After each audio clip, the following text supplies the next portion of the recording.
우리 호산나 중창단의 귀한 찬양 너무 감사드립니다. 찬양이라고 하는 것은 스피리추얼 송이죠. 영적인 노래. 이 영적인 노래가 갖는 힘이라고 하는 것은 우리가 말로 다 설명할 수 없습니다. 경배하라, 찬양하라, 영광의 주의 이름, 전능하신 주. 참 이 찬양을 이렇게 듣고 있는데 가슴이 뛰고요. 하나님께서 오늘 우리 가운데 임재하시는 그 놀라운 영적인 체험을 갖게 됩니다. 이 어려운 가운데서도 우리 호산나 중창단이 이렇게 은혜로운 찬양으로 잘 섬겨주셔서 너무 감사를 드리고요. 하나님이 기뻐 받으셨으리라 확신합니다. 오늘은 저와 여러분이 이 혼자가 아닙니다 라고 하는 이 영적 주제를 가지고 잠시 말씀을 나누기를 원합니다. 우리 옆 사람 바라보면서 한번 고백해 봤으면 좋겠는데요. 혼자가 아닙니다. 한번 인사해 보세요. 혼자가 아닙니다. 할렐루야. 혼자가 아닌 게 확실하죠? 옆에 누군가, 가장 여러분 가까이에 누군가가 함께하고 있죠? 소중한 사람입니다. 여러분 인생의 가장 소중한 사람은 여러분과 가장 가까이 있는 사람이에요. 그 가까이 있는 사람의 가치를 알고 그분을 통해서 하나님이 여러분에게 주시는 인생의 행복을 마음껏 누리고 나누는 그런 축복이 여러분 가운데 있기를 간절히 바랍니다. 요즘 이런저런 일로 많이 힘이 드시죠. 또 여러분들에게 마스크를 쓰시고 1시간 이상 예배 드리는 것이 결코 쉬운 일이 아닌데, 참 이렇게 예배를 집례하면서 이렇게 마스크 쓰고 있는 여러분들의 모습을 볼 때마다 마음이 아프기도 하고, 하루속히 일상이 회복돼야 할 텐데 마음껏 찬양도 못하고 답답한 가운데서도 마스크를 풀지 못하고 이렇게 예배 자리에 자리하는 여러분들을 보면서 마음이 많이 아프기도 합니다. 힘을 내시기를 바랍니다. 하나님께서 하루속히 우리의 모든 일상을 회복시켜 주실 줄로 믿습니다. 여러분, 우리가 우리 삶을 가만히 들여다보면 열심히 사는 사람이 낙심할 수 있는 확률이 클까요? 아니면은 그냥 적당히 이렇게 살아가는 사람이 낙심할 수 있는 확률이 클까요? 여러분, 의외로요, 열심히 최선을 다해서 자기를 희생하면서 헌신하고 노력하고 그렇게 애쓰며 살아온 사람이요, 낙심할 확률이 훨씬 더 큽니다. 그래서 저는 개인적으로 누군가가 낙심했다 그러면요, 저는 그분을 존중합니다. 그리고 그분을 존경합니다. 왜냐하면 아무나 그렇게 낙심할 수 있는 거 아니거든요. 최선을 다해 살아왔구나. 가정을 위해서, 교회를 위해서, 주님을 위해서, 직장과 사업체를 위해서 밤낮 없이 최선을 다해서 살아왔구나. 그러니까 낙심하는 거예요. 그렇게 살아왔는데 뭔가 이룬 업적도 없고 뭔가 삶이 변화된 것도 없고, 여러분, 그럴 때 어떻게 사람이 낙심하지 않을 수 있겠나요? 누구나 다 그럴 때 낙심하게 되는 거예요. 여러분, 오늘 본문에 등장하는 엘리야도 그랬어요. 엘리야도 큰 낙심 가운데 지금 자리하게 된 것을 우리가 말씀을 통해서 알게 됩니다. 엘리야는 하나님을 버리고 바알과 아세라를 섬기는 이스라엘 백성들의 변화를 위해서 목숨을 걸고요, 아합과 이세벨에 맞서서 싸웠습니다. 아합, 북왕국 이스라엘의 왕으로 부름을 받았지만 그만 아합이라고 하는 왕이요, 아내를 잘못 얻었어요. 이세벨이라고 하는 여인을 아내로 얻게 되었는데, 이 이세벨이라는 여인은 바알을 가슴에 품고 바알을 사랑하고 바알을 섬기는 여인이에요. 이 여인을 아내로 맞이하면서부터 그것이 화근이 돼서 아합만 하나님을 버리고 바알을 섬기게 된 것이 아니고요. 국가의 정책으로 온 이스라엘 백성들로 하여금 바알과 아세라를 섬기게 만들었다라고 하는 그런 사실입니다. 여러분, 얼마나 끔찍한 일이에요. 다른 민족도 아니고요. 이스라엘 백성이 하나님을 버리고 주의 모든 제단들을 다 무너뜨리고 그리고 주의 선지자들을 칼로 다 죽이고 그리고 바알과 아세라를 섬기는 이런 국가 정책을 추진하는데 백성들 중에 누구도 나서서 소리를 내는 이가 없어요. 열왕기상을 읽어보면 뭐뭇하였다 라고 하는 거예요. 엘리야가 얘기했잖아요. 너희가 하나님 편에 서든지 아니면 바알 편에 서든지 둘 중에 하나를 해라. 그 소리를 듣고도 이스라엘 백성들이 여론의 눈치를 보고 아무 소리도 내지 못하고 머뭇하다가 결국은 온 나라가 바알과 아세라를 섬기는 그런 나라로 전락돼 버리고 말았어요. 얼마나 안타까운 일이에요. 그래서 주의 종 엘리야가 목숨을 건 영적 전쟁을 치릅니다. 그것이 바로 갈멜산의 전투죠. 갈멜산에 바알을 섬기는 바알 선지자 450인 그리고 아세라를 섬기는 아세라 선지자 400명을 갈멜산에 모읍니다. 850대 1이죠. 그리고 누가 정말 살아계신 하나님인지 영적인 전쟁을 하게 되는데 이 영적 전쟁에서 엘리야가 승리하잖아요. 불로써 응답하시는 그 하나님을 통해서 하나님이 살아계신 하나님을 온 천하에 알리게 됐어요.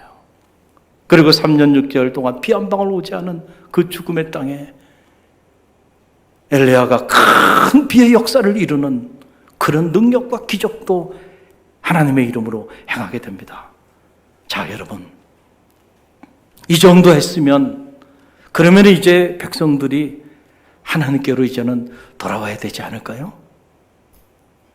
이 정도 했으면 아합과 이세벨이 우리가 잘못했다고 무릎을 꿇고 모든 우상들을 회파하고 하나님께로 돌아와야 되지 않을까요? 엘리야는 그럴 거라고 expectation 했다는 거예요. 기대했죠. 그런데 어떻게 된 일인지요? 오히려 이세벨이요, 더 의기가 양양해. 백성들은 여전히 미동도 하지 않고 있고요. 이세벨이 화가 나가지고 이제는 엘리야를 죽이기 위해서 사람들을 풀어서 엘리야를 쫓게 되는 이런 상황에 엘리야가 몰리게 됩니다. 그러니 여러분이 엘리야 입장이라면 낙심이 되지 않았겠어요? 그래서 엘리야가 광야로 도망을 갑니다. 로뎀나무 그늘 아래서 내가 차라리 사느니 죽는 게 낫다고요. 한탄하고 결국 어디까지 도망을 가게 되냐면 호렙산까지 산속까지 들어가서 그 산속 동굴에 홀로 숨어있는 이런 처량한 신세. 지금 엘리야가 그런 신세가 돼 있는 그런 상황이에요. 그 상황에 하나님의 음성이 엘리야에게 들려옵니다. 그 내용이 오늘 본문의 9절 말씀이죠. 우리 함께 읽어봅니다. 엘리야가 그곳 굴에 들어가 거기서 머물더니 여호와의 말씀이 그에게 임하여 이르시되 엘리야야 내가 어찌하여 여기 있느냐. 엘리야야 내가 어찌하여 여기 있느냐. What are you doing now here? 여기서 너 지금 뭐 하고 있느냐 하면서 하나님께서 엘리야를 야단치는 그러한 장면이에요. 그런 하나님의 음성에 엘리야가 뭐라고 반응을 보이나요? 엘리야가 이렇게 말합니다. 10절의 말씀이죠. 저와 여러분이 다시 한번 함께 읽어봅니다. 그가 대답하되 내가 만군의 하나님 여호와께 열심히 유별하오니 이는 이스라엘 자손이 주의 언약을 버리고 주의 제단을 헐며 칼로 주의 선지자들을 죽였음이며 오직 나만 남았거늘 그들이 내 생명을 찾아 빼앗으려 하나이다 그랬어요. 여러분 쉽게 말씀드리면 이런 얘기죠. 하나님, 지금 제 상황을 하나님 모르셔서 지금 그런 말씀을 하시나요? 하나님을 향한 제 열심과 제 마음이 유별하다. 다시 말씀드리면 하나님을 향한 내 마음과 그 열정이 얼마나 놀라운지 하나님 당신이 알고 있지 않습니까? 그런데 보세요. 이 백성들이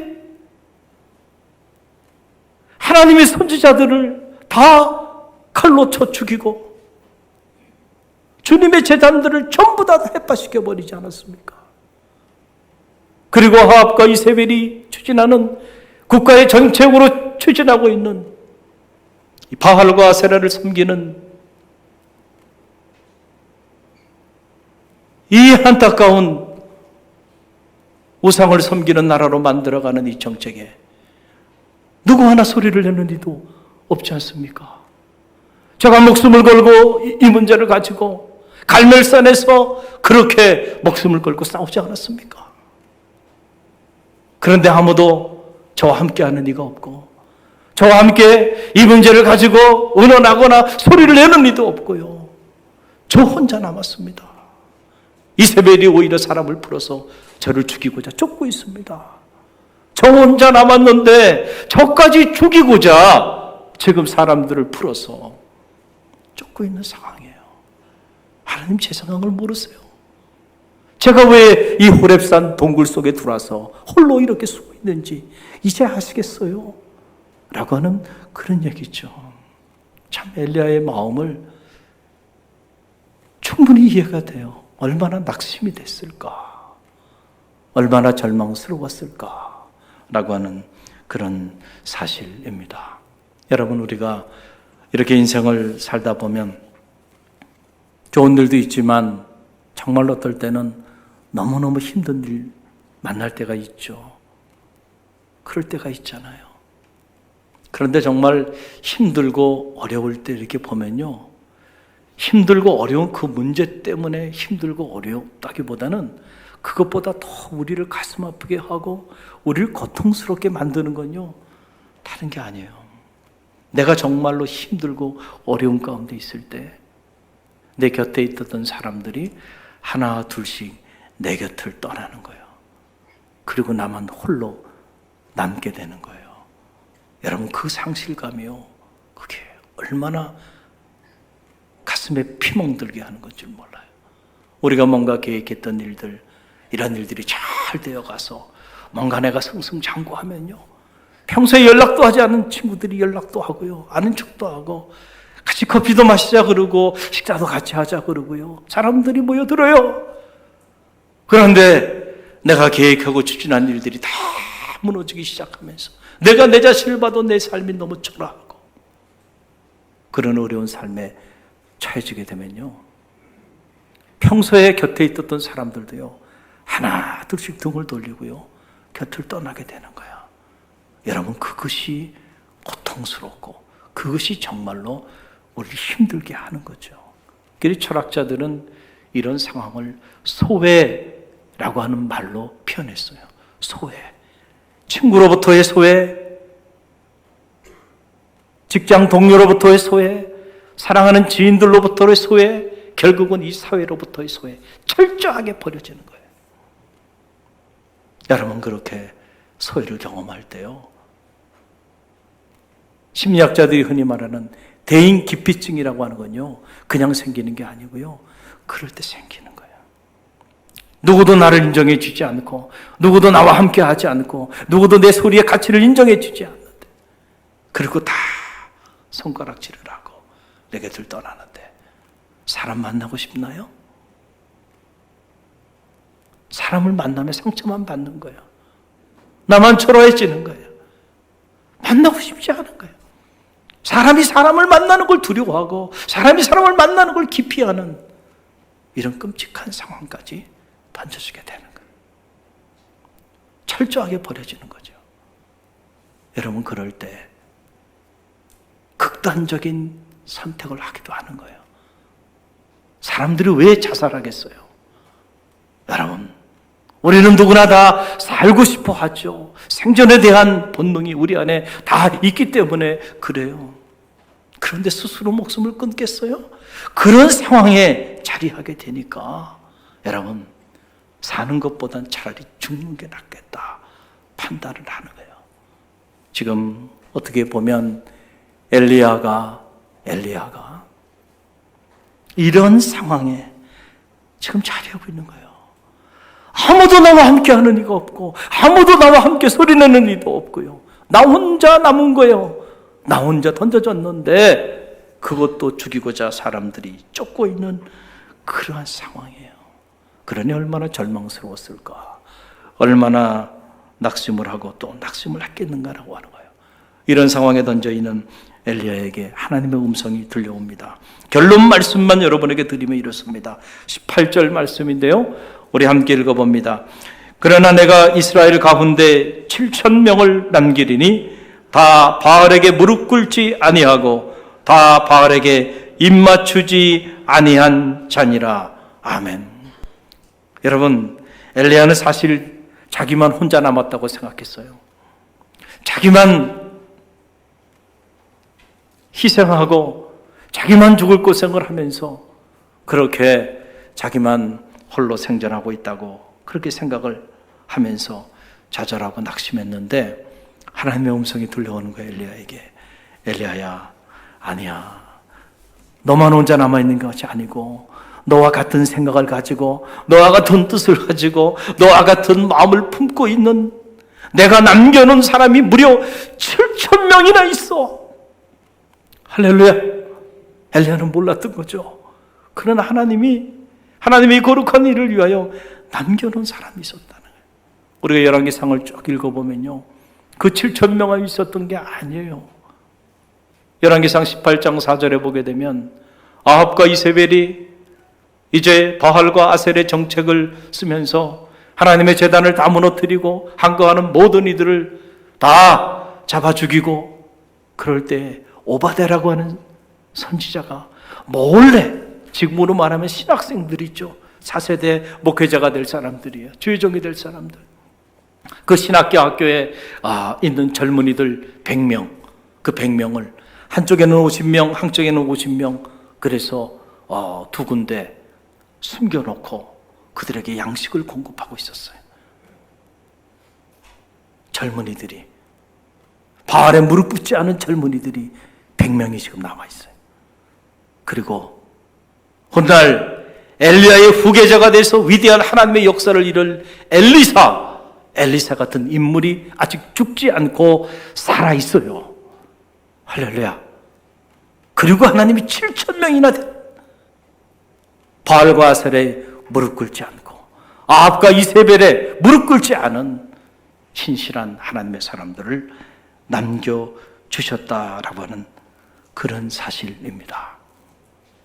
여러분, 우리가 믿음의 길을 걸어가면서 때때로 우리도 이런 사실들을 몰라서 엘리야처럼 낙심할 때가 있는 것이 사실입니다.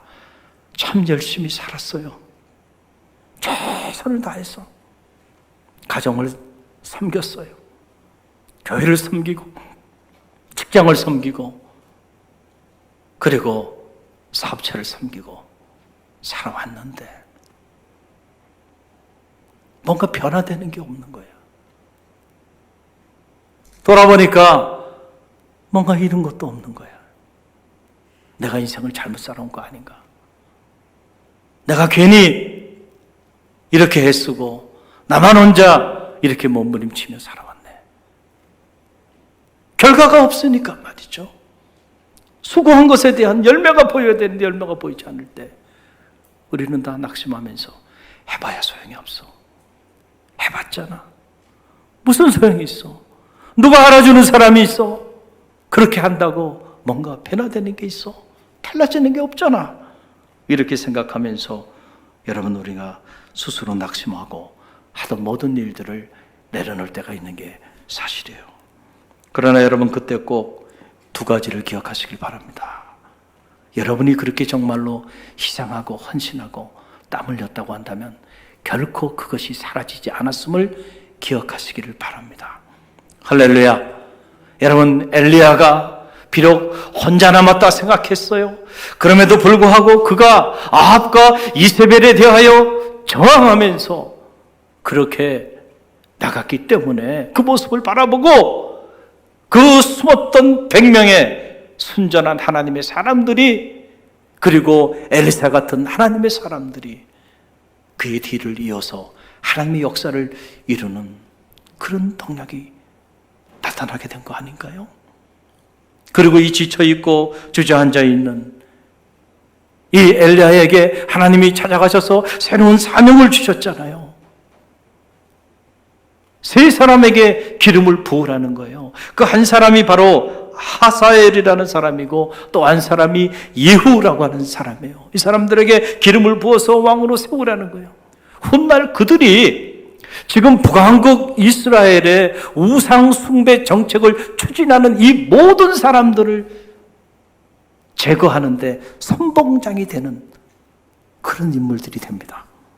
그래서 결국 아합도 비참하게, 이세벨도 그와 함께 덩쳐있던 모든 이들이 비참하게 무너지게 돼요. 그 사람들에 의해서. 그러게 엘리사 같은 위대한 정에게 가서 기름을 부어라. 그래서 엘리사에게 기름을 붓잖아요. 엘리사가 엘리야를 이어서 위대한 하나님의 역사를 이루잖아요. 자, 엘리야의 혼자 몸부림치면서 아무것도 이룬 것 같지 않고, 그래서 좌절하고 절망했지만, 그러나 그 삶이 헛된 삶이었나요? 잘못된 삶이었나요? 아니죠. 그것이 밑거름이 돼서, 그것이 작은 씨앗이 돼서 훗날 그런 역사들을 이루는 동력이 되었다라고 하는 그런 사실이죠. 여러분, 오늘 여러분의 희생과 헌신과 기도 때문에 사실 여러분의 가정이 지금 있어요. 믿습니까? 오늘까지 여러분의 가정이 이렇게 지켜지고, 오늘까지 여러분의 가정이 이렇게 자리한 거, 여러분의 기도와 헌신과 눈물과 땀의 결과입니다. 우리 갈릴리 교회, 우연히 갈릴리 교회가 이 위기 때에도 이렇게 많은 성도들이 모여서 예배하며 기도하며 나갈까요? 아니에요. 여러분 한 분 한 분의 눈물 어린 헌신과 기도와 여러분의 땀이 모아져서 오늘의 갈릴리 교회가 있는 거죠. 우리 직장과 사업체도 여러분의 헌신과 노력이 있었기 때문에 어려운 가운데서도 오늘을 지키고 있는 거예요. 저는 이 나라와 민족도 마찬가지라고 생각합니다. 갈릴리 교회 새벽마다 비가 오나 눈이 오나 새벽마다 하나님의 성전에 나와서 새벽을 깨우며 기도하는 순전한 그리스도인들이 갈릴리 교회에 살아있기 때문에 아직 이 나라와 민족도 건재하다고 저는 확신합니다. 여러분, 소돔과 고모라 성이 멸망당할 때 하나님이 찾은 사람들은요, 의인 10명이었습니다. 의인 10명만 그 성에 있었다고 하더라도 하나님은 그 의인 10명 때문에 그 성을 심판하지 아니하셨을 거예요. 나라와 민족을 위해 깨어 기도하는 순전한 주의 종들이, 갈릴리 교회는 새벽마다 살아서 교회를 위해 기도하고 나라와 민족을 위해 기도하는 성도들의 기도가 있는데, 하나님이 그 사람들을 외면하고 이 땅을 멸하시겠어요? 깨어있는 주의 종들이 있기 때문에 하나님은 오늘 이 나라와 민족도 지켜주시는 거예요. 목사님, 제가 기도한다고 그게 무슨, 제가 나와서 하나님 앞에 예배한다고 그것이 무슨 도움이 되겠어요? 아니에요. 여러분 그렇게 생각하지 마세요. 여러분 한 분 한 분이 천하보다 귀한 분들이고요, 천하보다 귀한 주의 종들이 주님께 나와 눈물로 기도하며 나가는데 어떻게 여러분의 가정을 외면하겠어요? 하나님의 교회를 어떻게 무너뜨리겠어요? 어떻게 이 나라와 민족을 하나님께서 유기시키겠는가? 그럴 수 없다라고 하는 그런 사실이죠. 또 하나, 여러분의 삶에 믿음의 길을 걸어가면서 낙심이 찾아올 때 여러분이 잊지 말아야 하는 것, 그것은 결코 여러분은 혼자가 아니다라고 하는 사실이에요. 하나님이 여러분과 함께 하세요. 우리는 의외로 믿음의 길을 걸어가면서 자꾸 이 사실을 잊어버려요. 하나님이 나와 지금 함께하고 있다는 사실을 잊어버려요. 엘리야도 그랬어요. 하나님이 자신과 함께하고 계신 그 사실을 잃어버렸기 때문에 낙심했고 호렙산에 올라가서 동굴 속에 숨어서 지금 좌절과 낙심 속에 그렇게 숨어 있게 된 거죠. 갈멜산의 기적을 행할 때도 하나님이 하셨지 엘리야가 했나요? 큰 비의 역사를 이루는 것도 엘리야가 했나요? 하나님이 했죠. 그러나 엘리야가 낙심해가지고 광야로 도망가서 로뎀나무 그늘 아래서 차라리 내가 사느니 죽는 게 낫다고 그렇게 낙심하고 좌절하고 절망할 때 하나님이 천사를 보내셔서 그 마음을 어루만져 주시고 그에게 마실 물을 주시고 먹을 양식을 주셔서 그를 다시 회복시켜 주신 이가 누구예요? 하나님이 하셨죠. 지금 하나님이 이 호렙산 이 동굴까지도 하나님이 동행하셔서 그 동굴까지도 쫓아오셨어. 하나님이 그에게 위로하여 주시고 격려하여 주시고 새로운 비전을 허락하여 주고 계시잖아요. 여러분이 어디 계시든 하나님 결코 여러분을 떠나지 않는다는 사실을 꼭 기억하세요. 우리가 이 믿음이 흔들리지 않으면 우리는 낙심할 수 있지만은 다시 일어설 수가 있습니다. 또 하나님은 우리와 함께 하실 뿐만 아니고 하나님의 사람들을 우리를 위한 순전한 하나님의 사람들을 7,000명이나 남겨놨다는 사실, 여러분 이 사실을 여러분 꼭 기억하시기를 바랍니다. 상한 갈대를 꺾지 아니하시고 꺼져가는 심지를 끄지 아니하시는 하나님, 그 하나님께서 이스라엘 백성들을 다 완전히 버리시겠는가? 아니에요. 아합과 이세벨의 정책에 무릎 꿇지 않는 하나님의 사람들 7,000명을 남겨놓으셨다는 거예요. 남은 자의 사상, 이것은 이스라엘 역사를 이해하는데 너무너무 중요한 신학적인 사상이 되고요, 기독교의 역사를 이해하는 데서도 너무 중요한 영적인 주제가 되죠. 언제나 하나님은 남은 자들을 통하여 하나님의 역사를 이루시고 남은 자들을 통하여 하나님의 구원의 역사를 이루어 가시는 분이시기 때문에 다 무너진 것 같지만 아니에요. 거기에 남은 자가 있다니까요. 여러분들이 남은 자가 되시기를 주님의 이름으로 간절히 축원드립니다. 그래서 성경을 보게 되면 이 남은 자에 관한 기록들이 참 많이 나오는데 제가 여러분에게 한 말씀만 소개해드리면 이사야 10장 20절로 21절의 말씀입니다. 우리 함께 읽어봅니다. 그날에 이스라엘의 남은 자와 야곱 족속의 비난한 자들이 다시는 자기를 친자를 의지하지 아니하고 이스라엘의 거룩하시니 여호와를 진실하게 의지하리니 남은 자 곧 야곱의 남은 자가 능하신 하나님께로 돌아올 것이니라. 아멘. 남은 자가 있어요. 이 남은 자를 통하여 하나님께서 회복하시고 하나님께서 하나님의 일을 행하신다 라고 하는 그런 사실이에요.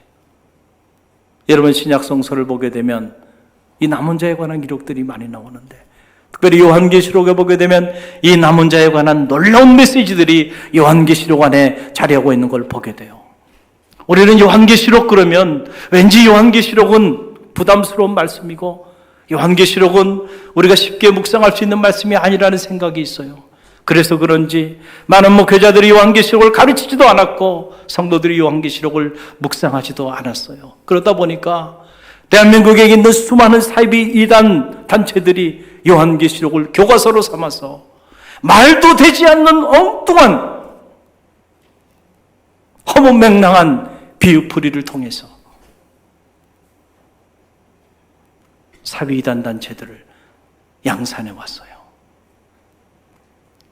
요한계시록을 읽어보면 요한계시록은 지상교회와 천상교회의 이야기예요. 교회론입니다.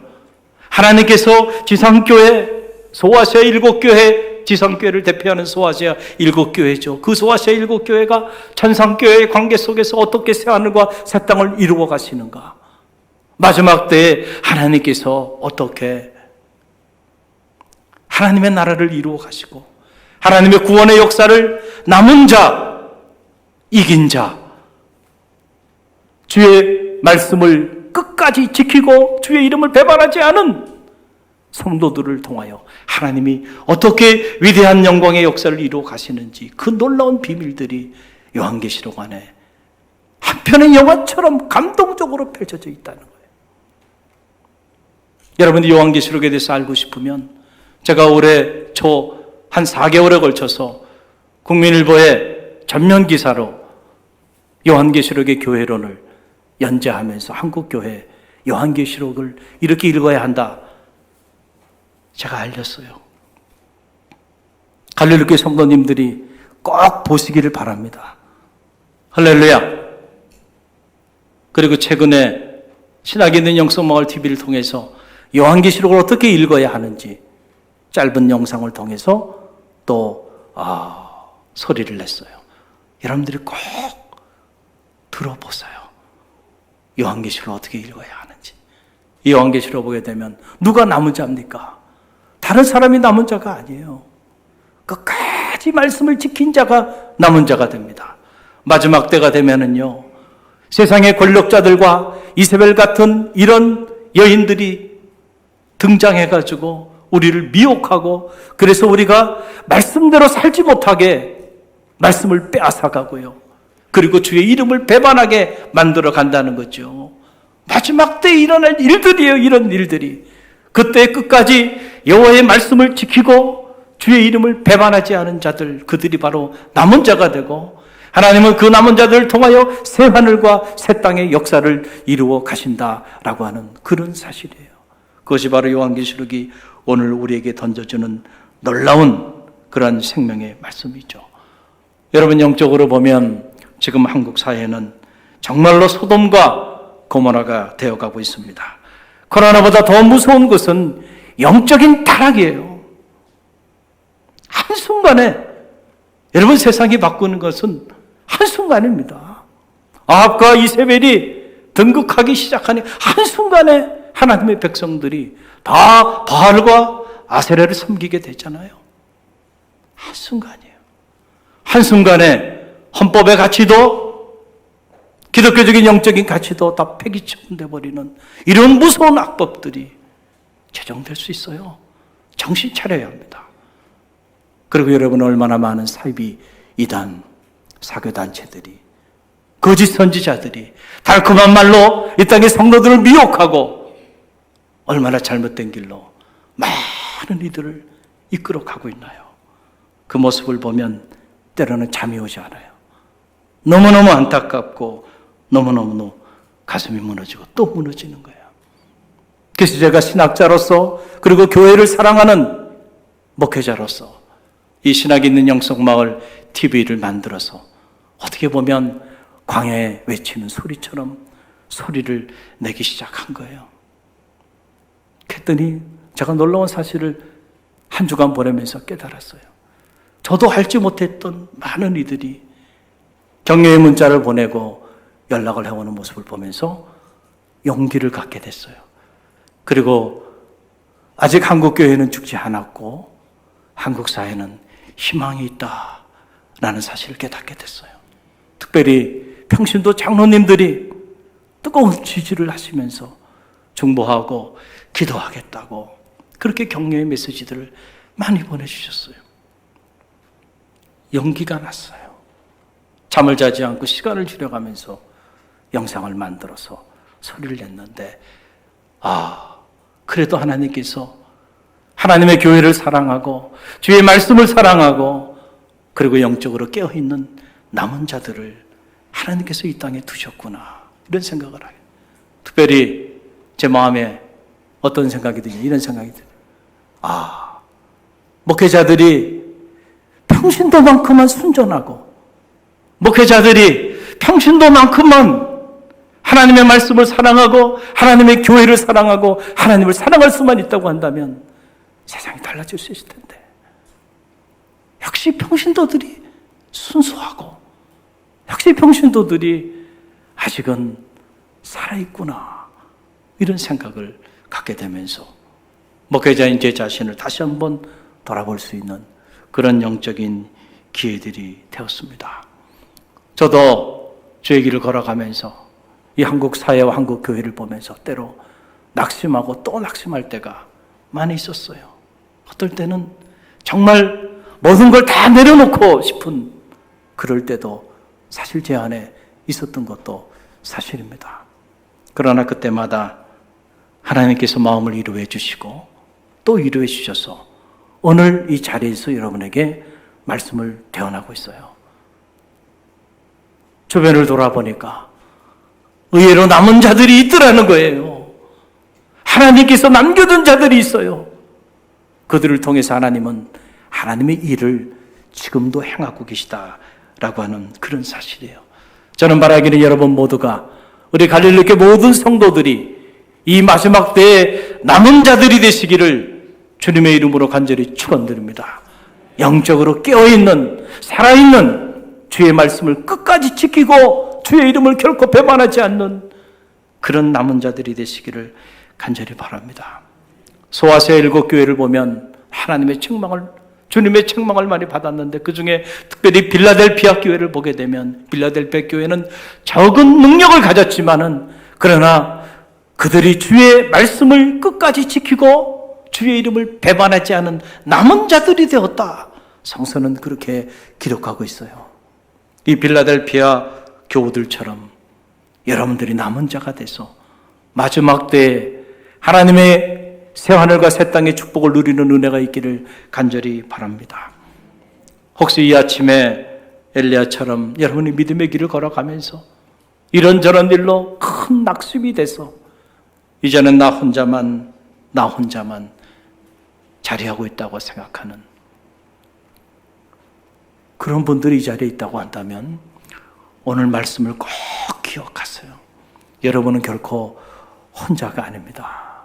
하나님이 여러분과 함께 하십니다.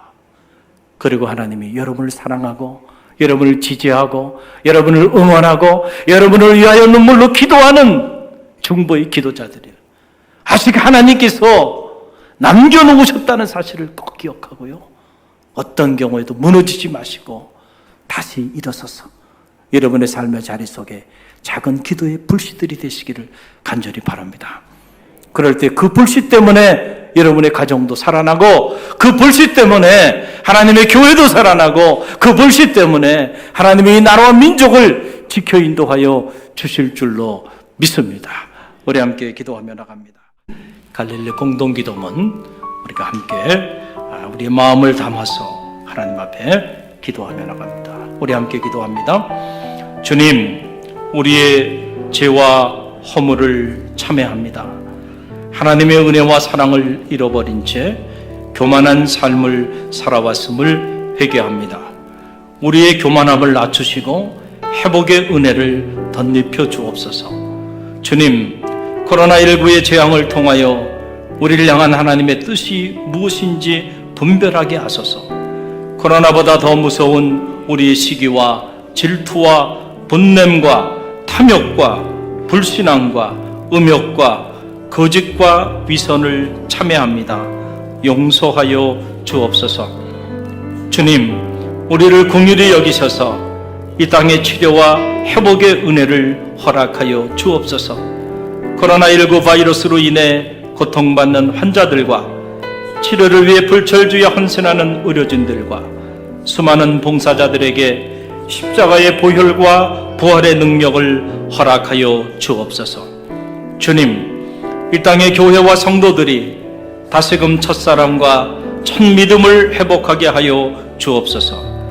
무너진 기도의 제단이 세워지게 하시고 성도들의 가슴마다 복음의 불꽃이 타오르게 하옵소서. 주님, 이 땅의 교회와 성도들이 하루속히 신학적 무지와 영적 무관심으로부터 벗어나게 하옵소서. 에스라에게 주셨던 학자의 영을 부어주셔서 영적 분별력을 가지고 수많은 영혼을 미혹해 하는 사이비 이단으로부터 벗어나게 하옵소서.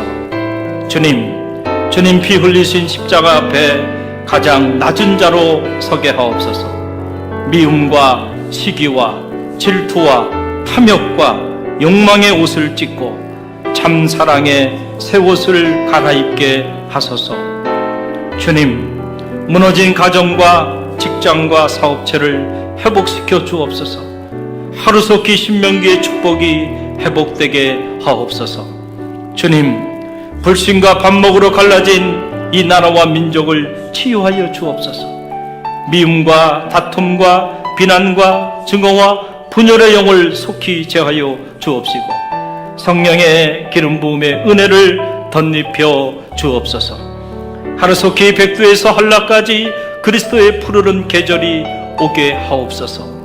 주님, 갈릴리 교회의 꿈이 주님의 꿈이 되게 하옵소서. 갈릴리 교회가 이 시대의 희망의 등불이 되게 하옵소서. 갈릴리 교회가 놀라운 영적 부흥을 경험하게 하옵소서. 주님, 이 위기의 때에 갈릴리 교회 온 성도들이 깨어 기도하게 하옵소서. 갈릴리 교회 담임 목사님과 목회실 사역자들, 장로님들과 각 부서 기관장님들, 그리고 모든 성도님들의 가정과 자녀와 삶의 자리 위에 주님의 사랑과 성령의 은혜가 가득 흘러넘치게 하옵소서. 봄, 여름, 가을, 겨울 우리의 사계절 속에 언제나 사랑의 꽃으로 피어나시는 우리 주 예수 그리스도의 이름으로 기도드립니다. 아멘.